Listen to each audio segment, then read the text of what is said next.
Welcome to ESVN OT, the Emma Sports Vigeland Network show. My name is Emma Vigeland, and we are here live on the ESVN YouTube channel. Now, if you've been watching us on the Majority Report YouTube channel, you will notice that we're not there anymore.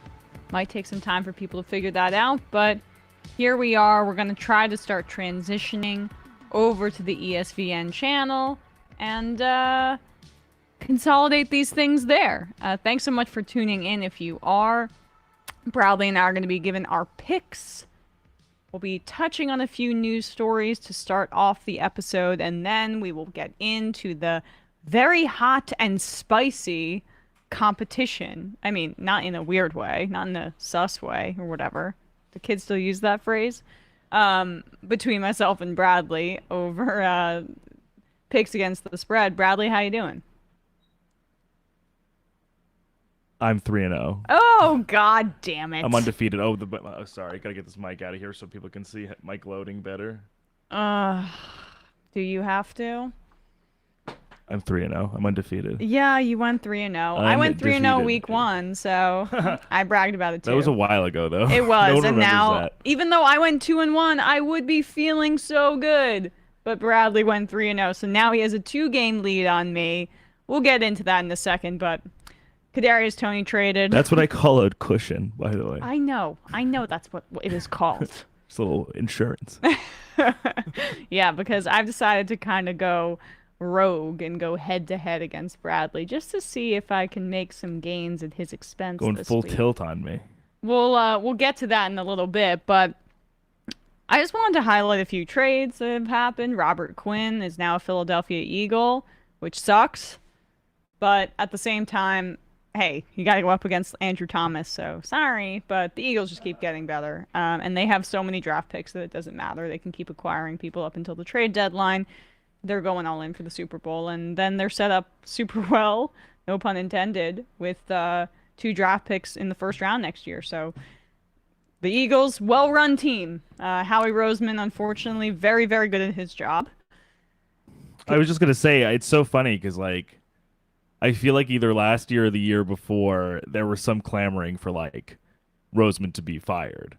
Yeah. Because he'd been there a long time. There had been some kind of, like, sclerosis, sort of like a little bit of stagnance in terms of some of his picks, draft picks, Jalen Reagor. Well, like, that clearly was now, in acquisitions. hindsight, a ownership pick. Yeah, And so everything else outside, he's just been killing maintained it. a crazy level of consent. He's almost like the Brian Cashman sort of like of football, just like continuing to somehow, some way make really smart and effective personnel decisions. And I mean, adding Robert Quinn, adding one of the most effective pass rushers, even at his age, still one of the most like per snap effective pass rushers to that group, to like Jordan Davis, Fletcher Cox. Replacing the Hassan Reddick, the is injured. Just crazy. I mean, and they don't even have Brandon Graham, who tore his ACL for the year. So to like swap out Brandon Graham for Robert Quinn, you could do a lot worse.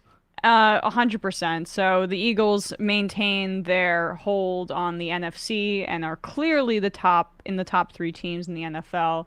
It is one of the weirdest years, and frankly, one of the weakest years in terms of like what I felt is a flatter level of competition, or one where anybody could win it at any point. To me, it's one of those 3. It's the Eagles, it's the Chiefs, and the Bills.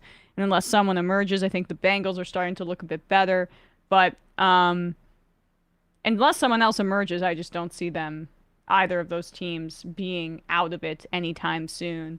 And Kadarius Toney, New York Giants wide receiver, who I was hoping against hope would get it together, has been traded to the Kansas City Chiefs for a conditional 3rd and a 6th-round pick, which is good value for a player that has 0 touchdowns and hasn't been unable to stay on the field. He tweeted gloating and saying that he wasn't actually injured, LOL, which was everything that we already suspected. And so this is another instance of Dave Gettleman picks gone wrong, being shipped to the Kansas City Chiefs for draft compensation.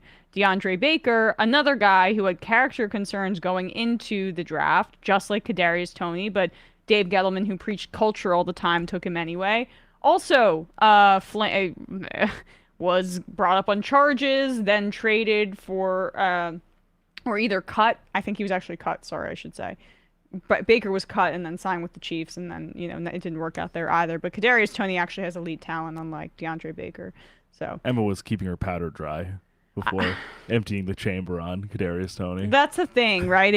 You have a gut instinct about a player, and the way he interacts with the media, he doesn't answer questions. He kind of mocks them every time. And I know some fans like that, but I'm a member of the media, and I think you should treat the media with respect, unless it's, Pat Leonard and on the New York Giants beat, who's a total clown. You don't need to treat Pat Leonard with respect, but there's some really cool guys on that beat. I follow it very closely, like Art Stapleton or Dan Duggan and Jordan Raanan. Yeah.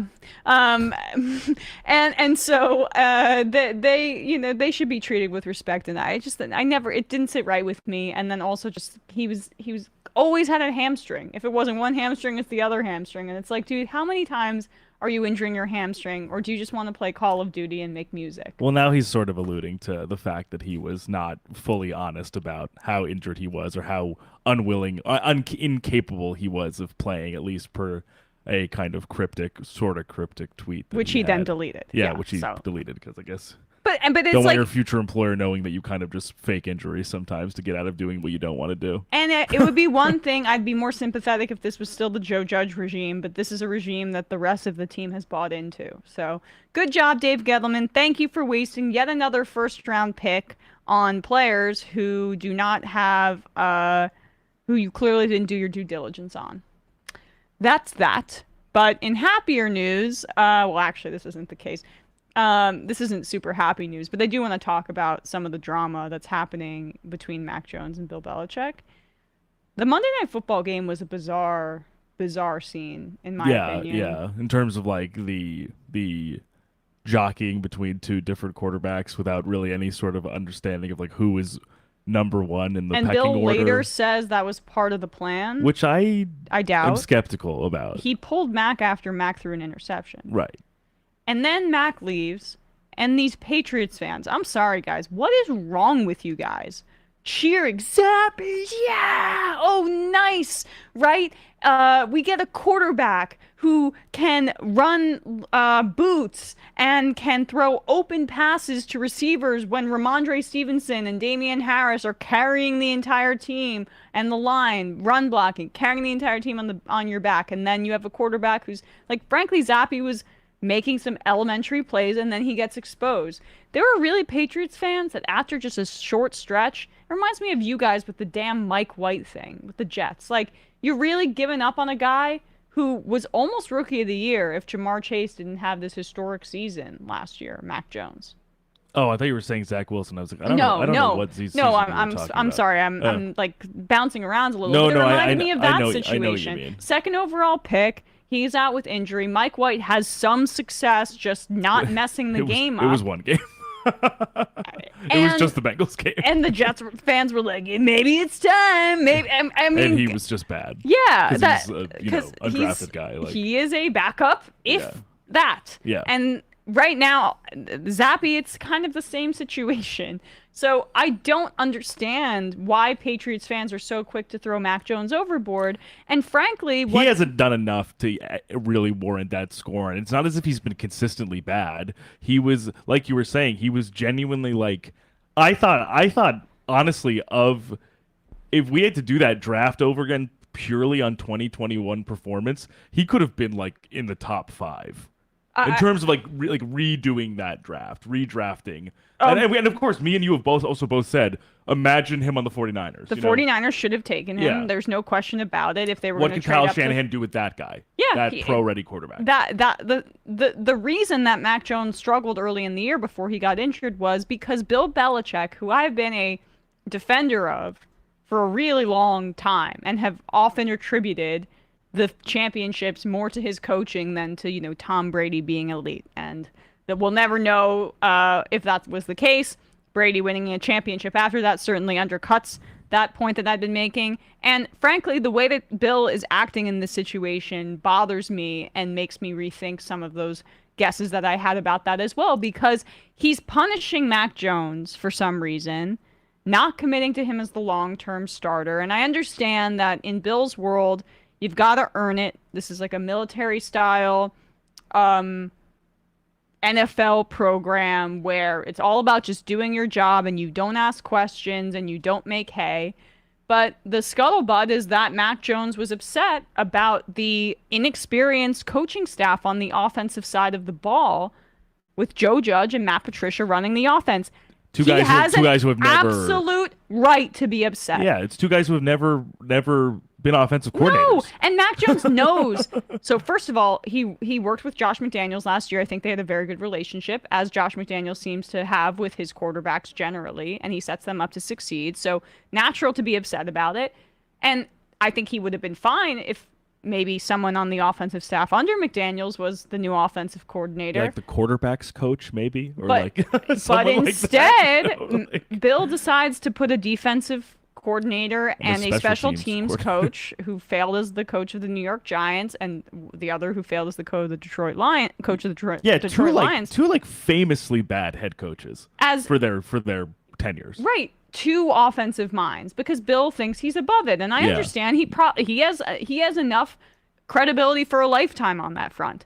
But this is not the right way to do things. And part of why I think he did it is because Belichick keeps a tight circle, and I think he believes in Patricia and Judge and wants them to get opportunities elsewhere, and he sees the writing on the wall that the way you do that is to have a lot of offensive understanding.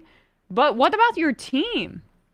What about your team? And Mike Florio brought this up the other day, compared it to when Malcolm Butler was benched the entire Super Bowl for some reason, right? I forget what it was, but he and Belichick might have had an argument.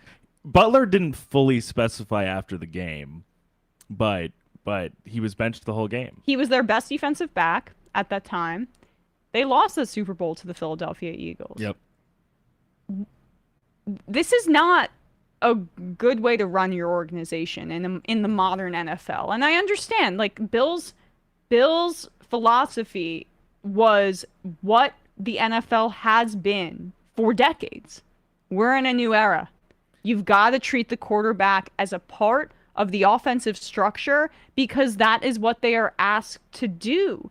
They are responsible for the offense. They're the general. They're the person calling the plays. So you can't at the same time say the quarterback's the same as everybody else, regardless of draft status, regardless of whatever, and then at the same time ask all of these things of your quarterback. You can't have it both ways. That's also if that's the case, that's not even being lived up to, because the quarterback actually isn't being treated the same as everybody else if the indecision of who is the main starter is leading to ostensibly like a power vacuum, or like a kind of impasse at the most important position in the entire game right now, where it's not exactly certain who is the starter and who is going to be starting going forward and why, to the point where I don't remember a whole lot of times before this particular situation where a wide receiver, in this case Jacoby Myers, would feel comfortable saying, I wasn't fully comfortable with how this was handled, not only just in regards to Mac Jones the player, but Mac Jones the man. He said it was just hard to see this happen to him during this game personally. I mean, that's the kind of thing where Belichick's got to have some empathy here. Yeah. Because apparently, I'm skipping around a little, apparently the Mac Jones was unhappy with the coaching structure. Mm. And it seems like he may have said something to somebody, not even maybe didn't mean to get back to Belichick, but it did, and he's punishing him. Mm. And the thing is, I think it's hard. I think it's one thing to have a level of impatience or a level of frustration build up over the course of time in some sort of good faith if you're a certain team.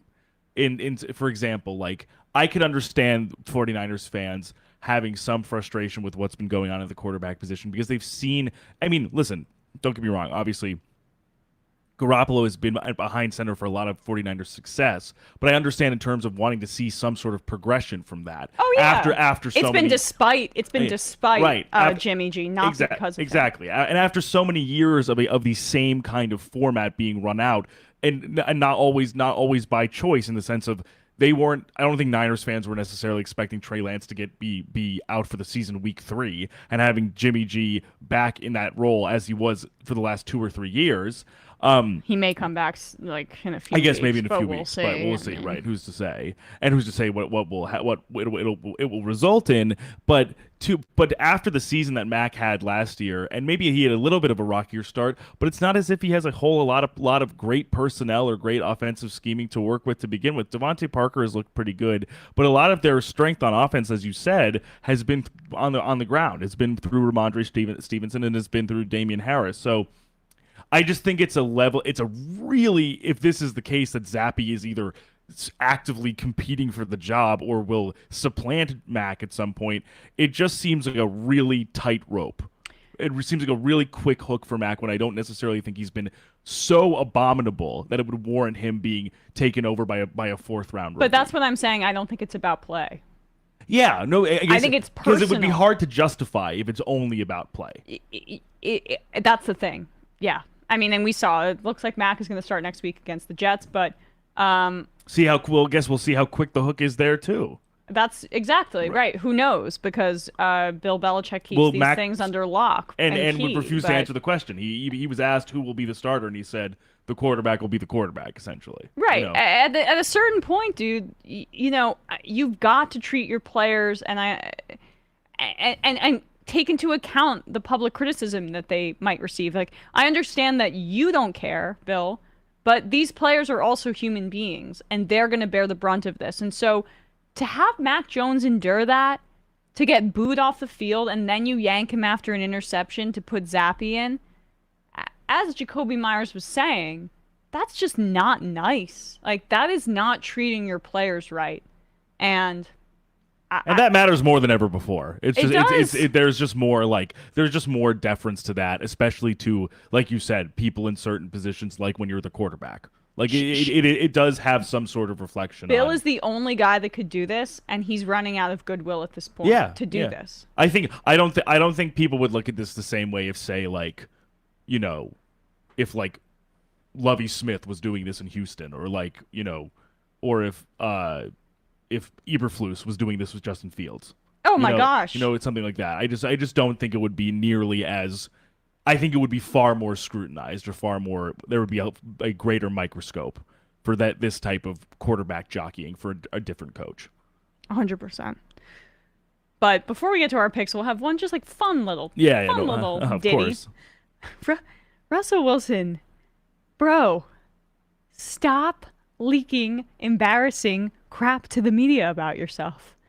He allegedly had a hamstring injury. I'm sure he was a bit banged up. This happens throughout a season. Guarantee you that he would play through this if he was playing well. I'm just being straight up. I'm reading things as I see them. Before that, he had a shoulder injury, and then he had to have a plasma injection. Then he played. He lost. Played badly. Now he has a hamstring. We gotta sit him out. Now he's like, oh, yeah, man. Let me get this out to the media. I'm a warrior. So we got this tweet from a beat reporter who covers the Broncos. This is the Bleacher Report retelling of it. The tweet says, Russell Wilson told reporters he spent 4 hours working out and rehabbing on the Broncos' flight to London. He said he was doing high knees in the aisle while his teammates slept. Now, can you just imagine? What is this, Ted Lasso? Like, this is like, it's like he's like, he thinks he's like this almost like singularly like iconic and inspiring figure by like working out on an airplane during a 7-hour transcontinental flight. It's like, maybe you should be sleeping, man. You're going to be jet lagged.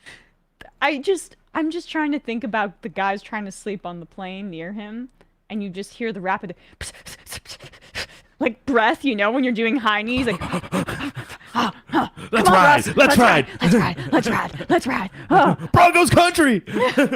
Bro, we're trying to sleep. Jerry Judy's like, Russell, I'm trying to sleep. Not Jerry Judy, but another receiver. Now let's scroll up. Quote tweeted by his own damn teammate. No BS. LOL. Now, the guy, by the way, who was wide open in the end zone to win the game and literally took his helmet off and started slamming it on the field. He was so frustrated that he didn't get the ball. Yeah. Same guy. That is KJ Hamler, who, now let's just be clear here, clearly hates Russell Wilson. Yeah, and it's also probably just like annoyed by him. It's like, this is the guy I'm supposed to be like protective over. Like, as a wide receiver, as like a guy in the offense, I'm supposed to be the one kind of like defending him. And it's getting harder and harder. Not even because it's so like, not even because there's any malice or anything or any like contentiousness by him. It's just like, it's just strange and like corny and weird behavior. It's such weird behavior. Why is he leaking this to the media? That's the thing, is you teammates might be able to deal with him being corny if he was coming to them and being contrite and being like, hey man, like, we gotta put 110% in, but I haven't been up to my standard, right? Or like made some sort of effort with his teammates to connect with them instead of, you know, I'm the man, here's me and my superstar wife, and I grind so hard. Because a part of leaking this, or a part of this report coming out, because even if it wasn't Russell himself leaking this to the media, I'm certain it was someone in his camp, like his publicist, his agent, and also I have to imagine, like, this is speculation. No, he told them. He told reporters. Yeah, but he told them himself. Oh, I thought this mouth, was apparently. Yeah, so like, I just like, there's a reason you want this to get out, because a part of it is, and for every athlete, but specifically for high profile athletes like these guys, there's so much image control. And that's why they hate him. That's the thing, is if KJ Hamler, if Josh Allen was like doing the workout on the plane and KJ Hamler was on the Bills, you know that they'd be like, oh, I mean, they're messing around. Like, or if Lamar Jackson was doing that and you know, I don't know, Devin Duvernay was like, no BS, LOL. He was doing high knees, which is like also the most, it's like try-hardy thing. Try-hard exercise you could do on an airplane. And like where? Like you're not doing stretches. Aisle? You're not doing push-ups. High knees are like rapid there's a cardio element to it too, and you're rocking the floor up and down. Yeah, I would be, if I was even the staff on this airplane, I would be irritated. Yes, get out of the aisle. Because I can't sleep if I'm a flight attendant, hearing the pitter patter of Russell Wilson's step. It's just. Can you go to sleep? That's the reason why. 3 a.m. The reason why they hate him is because he's all about image control more than he is about the team. And this is not about getting ready to play in London. He's going to play. I don't doubt. And if he doesn't, I don't particularly care.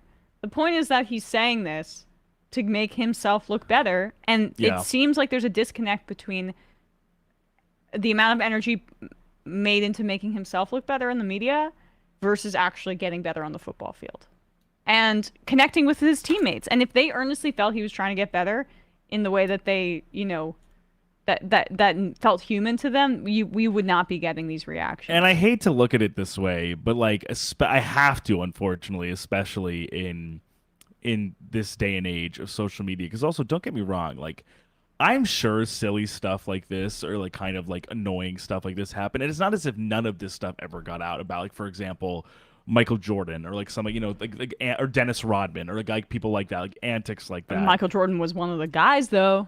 Right, but I'm saying in the sense of social media amplifies this stuff so much more than just like legacy media did in the early 2000s or mid 90s or whatever.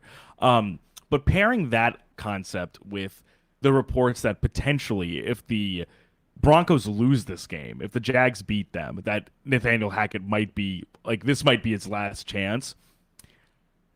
You don't think that everyone in the NFL media and anyone who follows the NFL is just going to be ripping Russ for like playing poorly after highlighting this himself? Oh, yeah. And then also, because of the amount of money he's making, he's not going to be the one held responsible. His coach is. Like, it's just like these things, while they're funny for us, but like, they're going to make feelings and vibes on this team way worse if he still is not performing well. This is what creates a toxic environment in the locker room. 100%. I mean, when a guy is getting paid so much more than the rest of his coworkers, and he is the reason that they're losing. Right. And there's an actual power dynamic. Right. That leads to like frustration that frankly is impotent. And I say that in the sense of KJ Hamler and those guys, like, they can't do anything about it. They can't say we don't want Russ to be quarterback.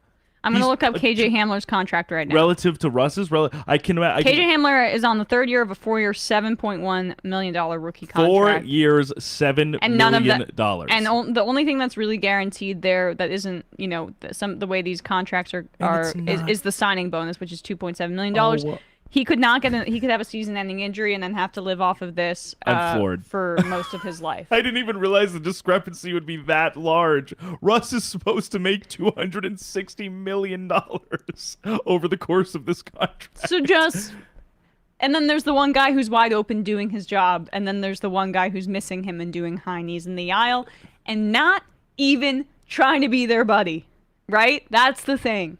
That's part of it. I mean, part of it, it makes it impossible. And we could talk about Aaron Rodgers being, frankly, all of these people are Aaron Rodgers being a dick right now, calling out his receivers in public because he's not playing well either. But yeah, he's the whole like it's similar in the sense that like he's actually the problem, but it's manifesting differently, where it's like Russ does this like weird like sublimating of the problem where he's like, I'm not gonna get mad, I'm gonna be like kind of like workmanlike in the press conference, but then also be like doing high knees in the aisle, be like, I'm working really hard. Rodgers is more like, everyone around me is fucking up except me. Yeah, like, and that's not true anymore. I mean, it used to be the case. Exactly. It's not. There are some plays where frankly like everyone is doing the right thing and Rodgers is not. There was a play in last week's game where I think he essentially had two receivers open, and it was just like a regular like man beating concept. It was nothing super flashy. It was like getting Samuel like I think Dobbs might have flubbed his assignment, but Watkins I think was open. But you could blame Romeo Dobbs, you could blame Aaron Rodgers for some reason double clutching that throw and not connecting with Watkins. Right. Like that's not anybody else's fault. No one's making you double clutch your throw. No one's making you do that. Then he goes to the sidelines with his hands up saying, what's going on? Nothing. The process is sound. Whether you like the result or not, that's on you. That's on you. He's not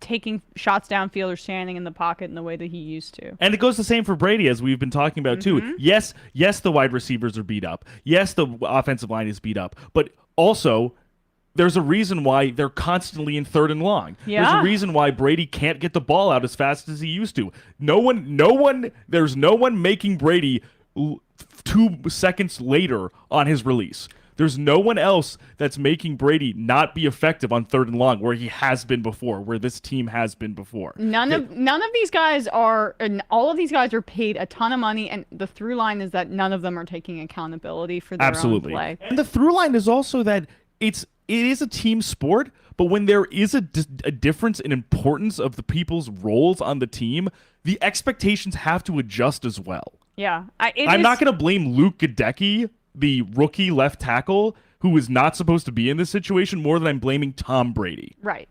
Yeah. And Aaron Rodgers, he wants to get paid $50 million a year. This is what happens. And by the way, he's the one of those three that has the most connection to the locker room. So we're talking like the bottom of the barrel. Absolutely. He's friends with the veterans. But the problem is, dude, you can't just be friends with your buddies. And Brady had this issue with Gronk and tell everybody else on the side. And tell everybody that they suck. It's on you to help bring the rookies along. I'm sorry, you're the leader of the team. And that's the thing. You can't just be friends with Randall Cobb and Mike Evans or but Brady doesn't have any friends on that team. Let's just be that's probably true. He's management, and he's 45 years old. He's closer to the executives on the team. To Todd Bowles' age than he is. Rodgers. Has always tried to fashion himself as the guy that's going to be, going to parties with David Bakhtiari and stuff. But at the same time, That's fine if you want to be friends with the veterans, but you have to be welcome. He does not seem to give a shit about the rookies. No, and I don't like so. that at all. No, and I also think it's like, I'm sure different leadership styles and different motivation styles work for different people, especially in different teams, different players. But I don't know how, I wouldn't be super encouraged if the leader of my team, if a guy who probably for a lot of these people, Tom Brady, Aaron Rodgers, Russell Wilson to a degree, like people they probably look up to and probably were excited to play with, who are then kind of turning around and being like, you suck and you're bad. Yeah. And we're playing bad. I don't know how that's going to make people want to play better or actually play better. Yeah. But that also just might be my own need for positive reinforcement in my life. I know. Well, it can work for different people, but at the very least, it should not be happening in the media, which is what Rodgers is doing. Because he decides 100%. He thinks it's fun to go on Pat McAfee's show every week and shoot the shit and do say whatever he wants to say about the vaccine and get no pushback, because that's that's the big draw for that show, is that they get him every week. I mean, McAfee's fine, but McAfee says a lot without saying anything. Yeah, that's the point, I think. I think that's part of the charm. He seems like a nice guy. Yeah. He says he's incredibly verbose, and then you realize, wow, this was just Doritos, not a meal. Packing peanuts. Yeah. Complete empty calories. All right, well, let's get into our picks now. Hello. All right. I had a good week last week. I thought right about the Kansas City Chiefs. They won by more than a field goal. I was also correct about the Tennessee Titans. So was Bradley. We had the same pick on that front. They won by more than a field goal. Damn it, the Lions fumbling at the goal line. What the hell happened there? And by the way, like the stream and subscribe. I just forgot to say that. But yes. I mean, the Lions kept it close for most of the game, and then they fumbled at the goal line. I think it was Jamal Williams, if I'm remembering correctly, but I'm not sure if I blacked it out. It's such a bummer. They piled it on, and then it wasn't even close. They're 1-5, and at some point I'm just like, you guys, I like this story. I like this team, but you have to win games. Exactly. Like I know this is the prototype of this team, obviously. I don't think they're going to go into next season saying Jared Goff is our starter, but you have to do something before then. And we'll see with the return of Jameson Williams if they can put something together. But at this point, they should be in, maybe 3-5. Will Levis would be a very good fit for this team. Ooh. The guy who I'm a huge fan of. Maybe the Giants can get Anthony Richardson in the second round or something like that. But that's a conversation for another day. So Bradley went 3-0. God damn it! As soon as I was watching that Thursday Night Football game, and Andy Dalton marches down the field, huge bomb down to 89. No one believed in me with my Cardinals pick. I did not believe in you. There were people in the chat giving me real stats of how Cliff Kingsbury does against the spread, and I was like, I'm gonna lose this game. Like, this is not gonna go well for me. And it looks like you were gonna lose until Andy Dalton threw back pick sixes. Not 2 pick sixes in a game. That was like witchcraft. That was like that doesn't happen. Like, that's anomalous. At the 25-yard line, pass touchdown. 20-yard line, pass touchdown the other way. It was. I just watched my life flash in front of my eyes, and I said, "Oh, Bradley's got the juju this week." So, man, that sucked. But and the Titans they don't win pretty, but every season somehow for the last 3 or 4, it's like they just somehow manage to stay near or atop their division. Yeah. They are just well coached, and it kind of doesn't really matter who's there if Tannehill and Henry can sort of keep things above water, or at least get them into field goal range, and then everyone kind of just does the rest. They've been weirdly kind of a consistent bet for me the last few weeks. No, I mean they're again, it's never sexy with them, but they have a good defense and they're well coached, and that team plays hard for Mike Vrabel. That's the thing too. It's also just an effort thing. It's Mike Vrabel is Dan Campbell, but actually good. Yes, at his exactly. job. It's he's the guy who would it's like platonic ideal Dan Campbell is Mike Vrabel. Right. So you ended up we both were right about that one. And then the Jets beating the Broncos. Especially how the game was going. I was like, I don't know if this is going to work, but They kept it where they needed to for it to work out. But when they hit the second half, I was like, okay, there's no way that the Broncos are coming back from this. So, and really, as we've been saying, what's crazy is like just because of the offense. Like, imagine if this team was a middle of the road offense with the defense they have. Right. They'd be really good. Yeah, that defense is top three in the league. And we were talking about it. It's legit. Like, it's legit. The guys are legit. Surtain is potentially the best corner in the league. I mean, the two best corners in the league for the foreseeable future will be your Sauce Gardner and that's Patrick what's crazy. Surtain. It's like exactly. It's like you're seeing kind of a new crop of young corners where like we've been saying, like I was saying before, if you even get relatively serviceable play from a rookie corner, it's really it's maybe the hardest position to pick up at the pro level. You have struck gold, and they have with Surtain. Surtain, in terms of traits, in terms of his smarts, in terms of his coverage ability, like he's fantastic. And even finding like a diamond in the rough right now in Baron Browning, if he's healthy, along with when Randy Gregory gets back to full strength, Bradley Chubb, like they have a really well, they might be trading Bradley Chubb. Oh yeah, I guess so. But oh gosh, I'm curious about that. This has been an interestingly like active pre-deadline. I mean, the Jets traded for James Robinson to fill the void from Breece Hall. Like, it's been kind of interesting. For a low pick, too, which was good because the Jags really did not have any use for them. ATN's kind of coming into his He's zone. kind of taking the reins here, yeah. I thought about taking the Jags this week, -2.5 in London, since they're comfortable in that setting, but I just couldn't with the way that Lawrence has been kind of missing pretty easy throws. And he's showing a few of the real weaknesses from last year's season are kind of like still present, like you said, like kind of like obvious misses and sort of like some awareness things and ball control. Obviously, I know it was bad weather, but the 4 fumble game, it's just like I agree. I would probably stay away from that one too. It's always kind of screwy London game, which stinks is because when he throws the ball, you're like, whoa, it's pretty. Right? Oh yeah, for the most part, the way it comes out of his hand, it's pretty, and he looks like freaking Peyton Manning. He has the physical ability to be that guy, but there's something that's not necessarily clicking, and I think people don't really realize that the Clemson offense was much more of a college offense with less on his shoulders mentally than there is in the NFL, and so he's still getting used to that. That's the thing, though, is even if you can so-called say an offense is pro style in college, it's also you have to also factor in the opposition level, and also that still a lot of it is kind of reliant on sort of like really making things as easy as possible for the people who need it to be as easy. The Clemson offense is not the Alabama offense. No, totally. Right. So exactly. I mean that's kind of why people like Alabama players coming out, and they might overvalue.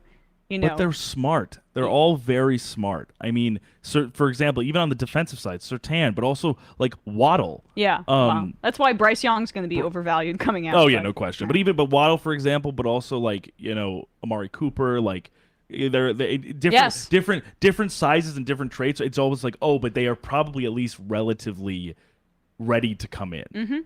Well, we went off on a little tangent, but here's either way, Bradley's 3-0, relish in it, la da da, do. Okay, I'm coming back. I'm roaring back this week. This is going to be the week for me. There were 2 picks that I felt really good about. One I felt excellent about, one I felt really good about. The other one is just to stick it to Bradley because I felt good about it, but I want to see Bradley lose, and then I would win at the expense of Bradley. This is what I want. I fear this might be your demise. You were too focused on revenge. No, I actually felt good about this game in spite of your pick, and I have decided on it. Sure, whatever helps you sleep at night. The other lines that I was looking at, Dolphins -3.5 against. No, some of them are bad. I don't like 3.5 for the most part, even though here I have taken the Cincinnati Bengals -3.5. All right, let's just get into it. The Niners at the Rams -1.5 feels like free money to me. Kyle Shanahan is either 7-3 or 8-3 against Sean McVay.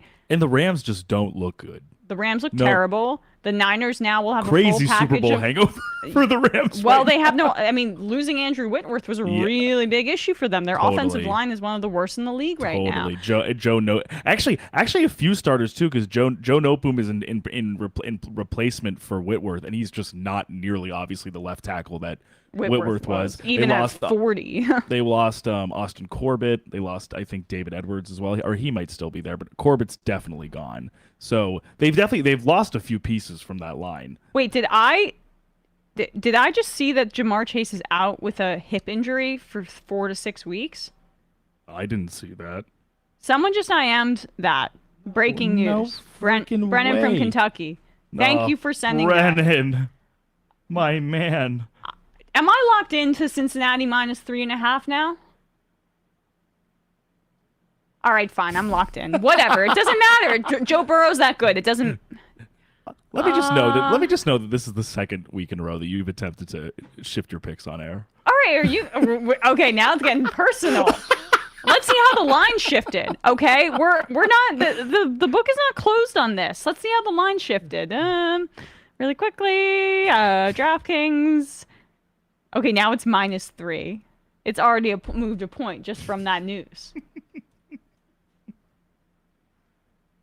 Okay, I'm keeping it. All right, fine. But Up to you. This is your show. Fine. No, it's not. This is. You're the E in the ESPN. Put it back up. I'm pissed off now. There's no way. All right, just hold on. JaMarr Chase. This is good broadcasting. Schefter. Yep, it's shit. Yep. Yep. Ow. All right. Put it back up. I know. Oh, it's up. Okay. Fuck. God damn it. All right. The Niners -1.5. I feel very good about that. I think that I'm really reeling right now.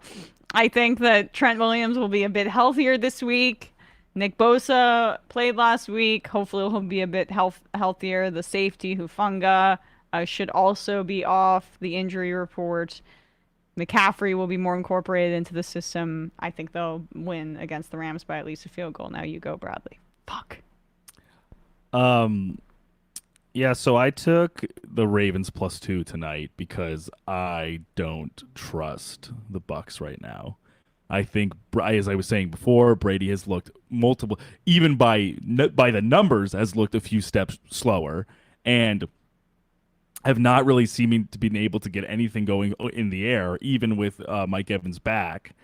And the run game has also not looked good either. Fournette has really stalled. Fournette was doing some pretty good work the first few weeks of the season, and he's just kind of flatlined a little bit to the point where I think their backup, Rashawn White, the guy they drafted this year, he's almost just like per snap had better metrics than Fournette. So I'm just like, this team just doesn't seem confident. And I just don't think the combo of the offensive line, the offensive stagnancy is enough to buttress the good Bucs defense. But I know it's been a little bit of tough sledding because of Greg Roman's offensive play calling for the Ravens, and Andrews is a little banged up. I can just see the Ravens taking advantage of the lacking offensively on the Ravens on the Bucs more than the Bucs can take advantage of Lamar.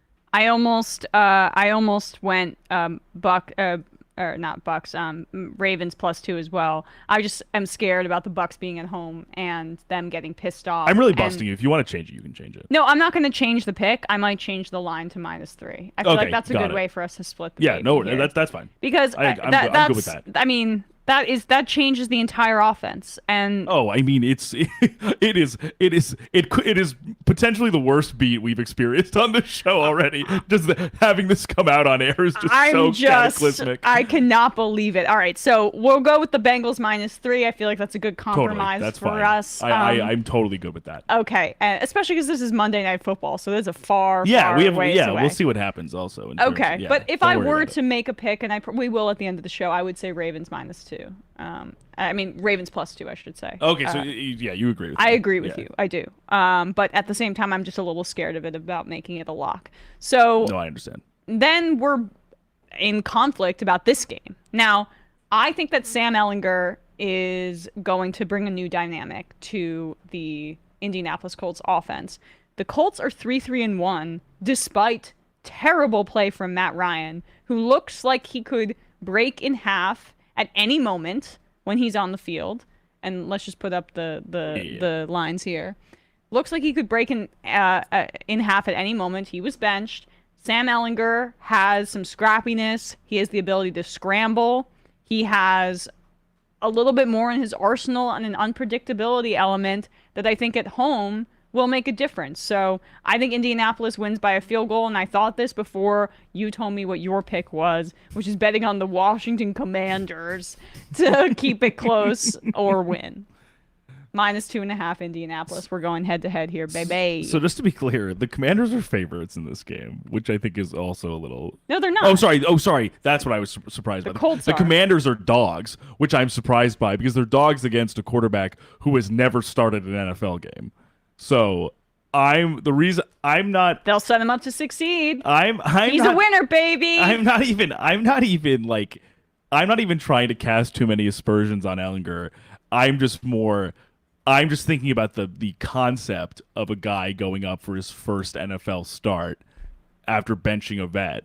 Doesn't matter. And whether he'll be ready for it. He's ready. Even against a team that has not really played well on either side of the ball. But listen, maybe this is the game that Jonathan Allen and Daron Payne and Montez Sweat are just going to eat. Maybe they're just going to swallow Sam Ehlinger whole. They can't. They would swallow Matt Ryan whole. But Sam Ehlinger, he's got the juice. You think he's got the juice? Young kid. Yeah. Going to run all over the place. Wow. Scramble. Wow. Find some guys open. And you got a healthy Jonathan Taylor. You got a healthy Naheem That's true. Hines. The healthy running backs is definitely a notch in your belt. But I am betting on a rookie. This is risky. This head to head is risky for both sides. Both sides. It could be total disaster territory here for either of us. But I'm not even bet. It's really what's funny about this is like I'm not even betting on the Commanders. I'm betting on like the Colts underperforming. I don't even really have a whole lot of confidence in this team actually winning this game. It's more I just have confidence of them taking advantage of an inexperienced quarterback. Come on, Colts. Let's do it. Ehlinger, Heineken. And look, the matchup we've all been waiting for. Let me just add, in all seriousness, too, part of what swayed me is I like to look at these big picture kind of narratives. And they just had a big emotional win against the Packers. Washington did. There's going to be some... Like back-to-back. Yeah, I just feel like there's going to be a bit of a hangover from that kind of game. Teams that aren't very good and aren't going anywhere feel those kinds of hangovers a bit more acutely, I think, when they put it all out on the field against an opponent where they're not favored against. But yeah, like they could inexplicably lay an egg for sure. They could just be like, "Oh, like we're playing the worst football of our lives against the worst team." And I don't think that I don't believe in Taylor Heineke, even though I know that the team seems to really like him. Yeah, he's just proficient enough. He's not like, and then also, but when you're just proficient enough, you are still susceptible to making really bad errors. Yeah. So my hope is that he'll throw a few picks or something like that, and the Colts will be able to win. But we're very possible. No one cares in the world about Colts Commanders except now this podcast. I'm gonna be glued to the TV. Game of the week, baby. I'm gonna buy a Heineke jersey. Oh my gosh! Just drink a Heineken. Yeah. I'm gonna put a little post-it over the making Heineke on the beer can. Yeah. Do you like Heineken? Oh yeah, I love it. I like Heineken too. Yeah, Heineken's pretty good. That was some of the first beer I ever drank, as a teenager. Goes down easy. Right. It was light, and I think it was probably just what my parents had in the house. Yeah. I also do like classic Mad Men scene.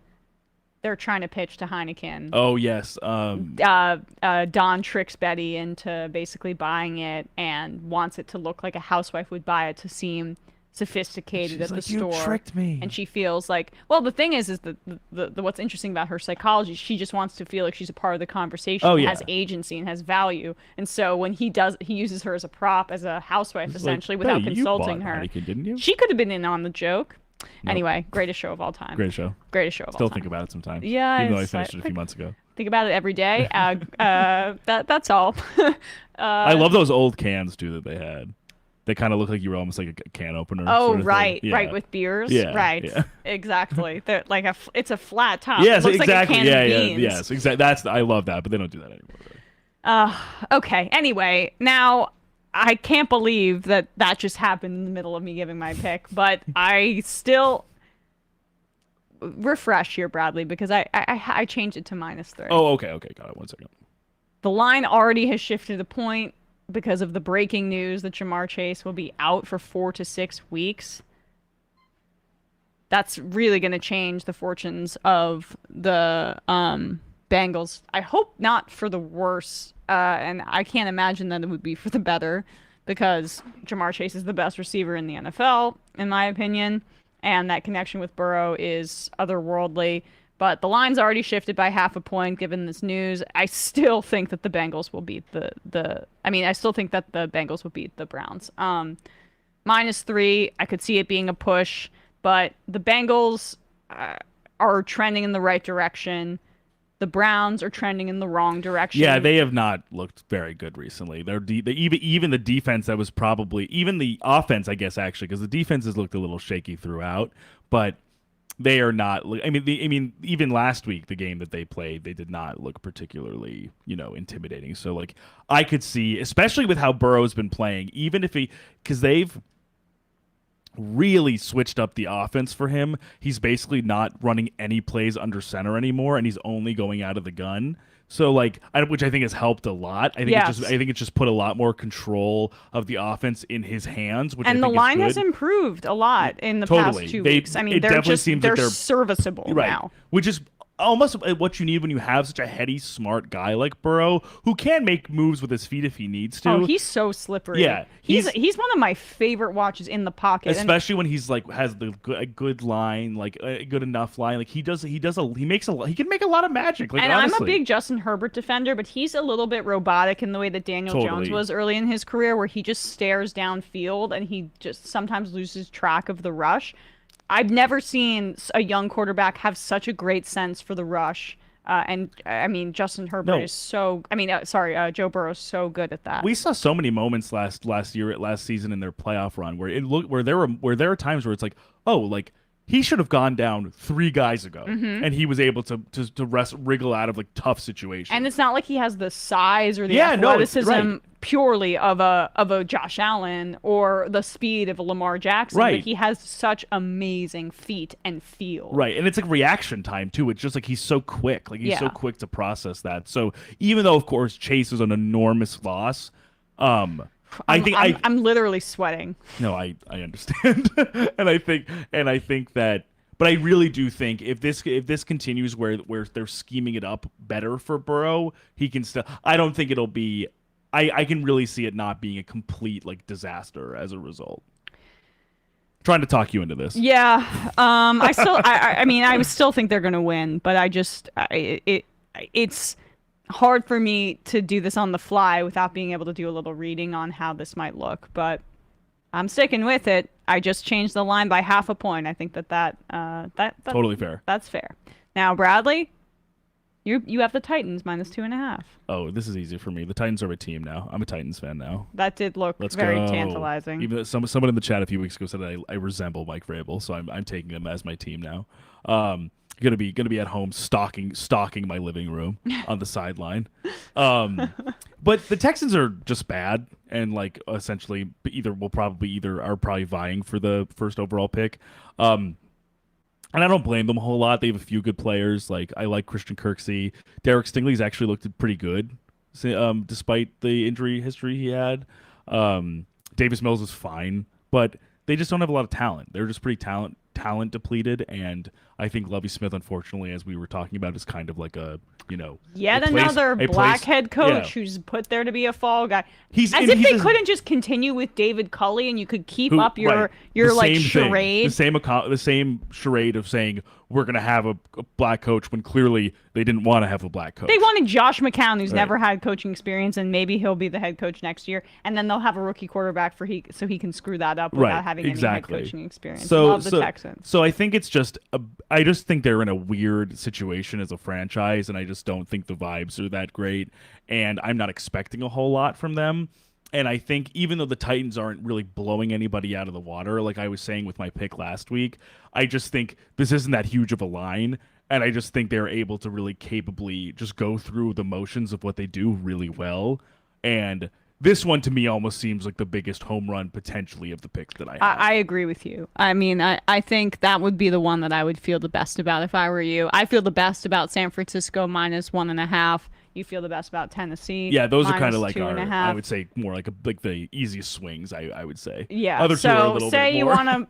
I mean, we're not encouraging gambling, but say if you wanted to parlay Emma and Bradley's best of the best, that could be a whole different. That could be a whole little word to the wise there. Yeah, right. Segment. All right, guys, I'm shook about this JaMarr Chase news. I'm also a Joe Burrow fantasy owner, and I have T. Higgins. Me too. Oh crap, I forgot. And Herbert's on a bye too, so I have to start. You him, have to start. You're fine. You're fine. No, my team's pretty good. The Browns' but... defense is not good. Yeah. And you should be starting Burrow anyway. I agree. No, it was a huge mistake that I even I literally saw someone write in and say, "How do you have both on your fantasy team?" It's because you have a dynasty team. I do an auction. Oh, an auction. Yeah, sorry. so I'm the most radical bettor. If I see someone I like, I will just bankrupt myself. I'll just pick $28. Fine, try me. I mean, you go on. You say "F them dollars." That's or right. F them I literally picks, F them right? picks. Right. All right, let's read some IMs and then we will get out of here. Antifa Lockhart, all praise Bradley, he who believed in the Chicago Bears of Arlington Heights when all was sure that they were poop on the butt. He who knows our Bears better than I, their battered faithful. I mean, they did look like they were poop on the butt, but we should say that Justin Fields, I root for him. Oh, yeah. There's something about him I just like. No, I don't think it could be because he looks like a Greek god and he's a beautiful man. Yeah. I'm sorry, I'm a woman, and sometimes those things it can is true. sway me. Perhaps that was what has swayed me to still like Aaron Rodgers for a little bit too long. But he is a very sweet guy, and I root for him. And he's a big arm, and he's a good athlete, and I just feel like he can put it together if he tries. and there we've seen I think we've seen some improvements and seen some marginal improvements. It's more just like I just think he needs I think he needs someone to really like. I wish like he could have like an Andy Reid or like someone like that, like a Brian Daboll. Yeah, just somebody like who to actually just maximize his skills. Yeah, I agree. I wish he had an offensive head coach, but the Browns decided. Hey, Bears. We got a promising rookie quarterback. Why don't we get the guy who lost to the Jags in Week 17? But either way, they won, so that's the thing. Yes, exactly. W's are W's. Not Libtard01 says. I feel like Belichick deserves benefit of the doubt as he's made the decision to drop Bledsoe for Brady. Zappy isn't Brady, but was Brady even Brady in 2001? I hear what you're saying. I saw people making that point, but I think it's a very different environment and different Belichick too. I mean, that was closer to the start of his tenure coaching the Patriots than it was.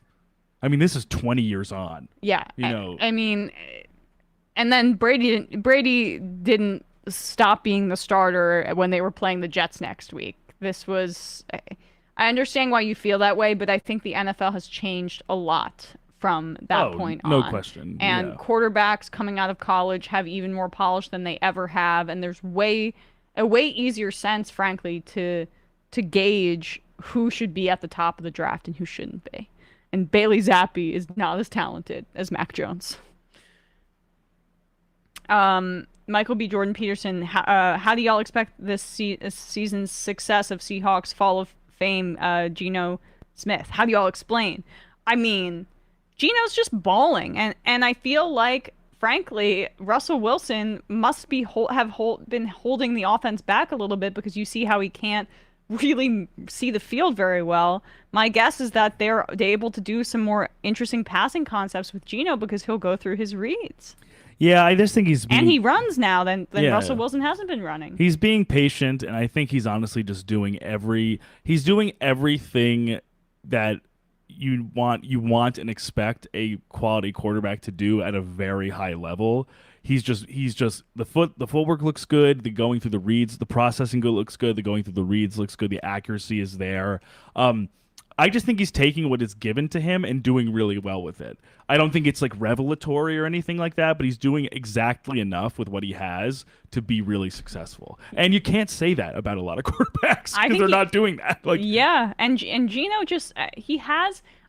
There's nothing about him to me that is elite, but he has almost everything that's very good. And which is sometimes exactly what you need, even if you don't have one. I almost sometimes in certain situations would rather a guy be good at everything as opposed to really good at one thing. I mean, he's got the size. He's 6'3". He's got an above average arm strength. He's got above average athleticism. He also seems to have above average processing, where he can read the field well. So I could not be happier for Geno Smith. I hope that I agree. I hope he gets a contract extension. So it seems like if the Seahawks are in contention for a playoff spot, that might actually be the case. Wu-Tang Financial, Seahawks fan here, pumped for the Giants game this weekend. Even though I hope we spank them, really glad to see Saquon playing well again. He was the truth in college. Going to be a fun run game between him and K9. K9, Kenneth Walker? Kenneth Walker, not Kenneth Gainwell. That's he's on the Eagles. The Eagles. He's the new superstar in the NFL. There hasn't been a running back that's come out of college that has caught my eye to this degree since Saquon Barkley. Yeah, he's really good, and it's sad that he's getting this run because Penny is hurt, but I'm happy he's doing well. He looks more talented than Dalvin Cook in his heyday, in my opinion. He looks more talented than Najee Harris coming out last year. Oh yeah, I agree. And he's just like a really athletic, kind of like violent runner. Like he's just like imposing. I think him and Breece Hall are going to have very good careers. So. You should be really excited. That'd be awesome. That. Yeah, it's kind of cool to see like a little bit of a young or like running back renaissance a little bit from these rookies so far. It's kind of cool to see. Agreed. Dan from Columbus, Russell Wilson should have stuck to baseball to save him from constantly getting roasted on ESVN. Good point. We probably still would have roasted him. And the final I am of the day, Emma's bookie. This is very Mike Francesa trying to read the news on air. Hey, what is it? He's injured. Give me a Diet Coke. All right. See you guys on Monday, where we will be on the Majority Report channel. But from here on out, youtube.com/ESVN show. Subscribe. Like and subscribe. Like the stream. Share it if you can. Watch our clips. Support us. Subscribe on Apple Podcasts and Spotify and rate us 5 stars, please. Feed our families. Right. Which then I will gamble away on exactly. the damn We'll Colts. Like we're Adam Sandler in Uncut Gems. We're just gonna blow our money, blow our stacks. I should rewatch that movie again, but for pointers on some sort of sedative, so I don't have this is a really frenetic film. Yeah, for sure. All right, guys. See you on Monday. Enjoy the games. Bye-bye. Bye.